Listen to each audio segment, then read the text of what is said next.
పోలీసుల నిర్బంధంలో రైతులు ఉన్నారు. వీళ్ళని పూర్తిగా తాళ్లతో బంధించి నిర్బంధించి వాళ్ళ పొలాల్లో అక్రమంగా రోడ్డు వేస్తూ ఉన్నారు. మనతో రైతులు ఉన్నారు.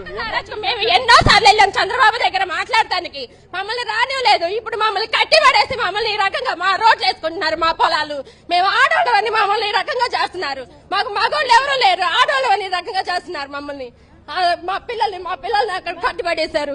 మమ్మల్ని పొద్దు నుంచి ఇలా అరాచకం చేస్తున్నారు పోలీసులు. మేము జగన్ దగ్గరికి వెళ్ళినా మాకు న్యాయం జరిగేది.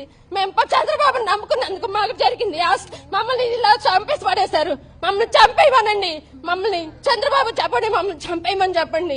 క్యాపిటల్ విషయంలో కూడా ఇది ఇన్క్లూజివ్ క్యాపిటల్ కాదు, ఇది ఎక్స్క్లూజివ్ గా కొద్ది మంది కోసమే, లేదంటే తెలుగుదేశం పార్టీ ఎఫిలియేటెడ్ క్యాపిటల్ లా ఉంది. ఆ పొలాన్ని నమ్ముకునే మేమంతా బతుకుతున్నాం బాబు.